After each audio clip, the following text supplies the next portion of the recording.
আচ্ছা, প্রায় ১ বছর আগে ওয়ালটনের এই এইচডি কার্ডটা আমি কিনেছিলাম ১২৮ জিবি।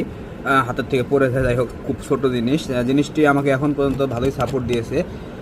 এটার একটা স্পিড টেস্টের ভিডিও আমার চ্যানেলে দেওয়া রয়েছে। এটা সর্বোচ্চ speed test read write speed মোটামুটি 30 MBPS-এর মতো পাইছিলাম। জিনিসটা খারাপ না বলতে গেলে। এটা আমি অনলাইন স্টোর মানে আর কি ওয়ালটনের ই শপ আছে না, ই প্লাজা, ওখান থেকে অর্ডার দিয়েছিলাম অনলাইনে। এটার দাম ছিল তখন ১৪০০ টাকা, এখন বাড়ছে কি কমছে জানি না। যাই হোক এখনও ভালোই সাপোর্ট দিচ্ছে। অনেকে মনে করে ওয়ালটন খারাপ প্রোডাক্ট বানায়, না আসলে তাদের একটু লাইন আপে ঝামেলা আছে। তারা হাই স্পিড এসডি কার্ডগুলো এখনও আনতে পারেনি, যেমন স্যান্ডিক্স কিংবা ট্রান্সেন্ড, যেমন এগুলো হাই স্পিড এসএসডি মানে এসডি কার্ড ডিএসএলআর ইউজ করতে পারবেন, 4K ভিডিও ফুটেজ রেকর্ড করতে পারবেন।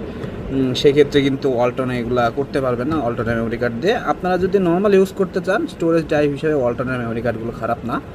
ভিডিওটি চাইলে অবশ্যই দেখে আসতে পারেন, আমি লিঙ্ক দিয়ে রাখবো, শর্টসের লিঙ্ক।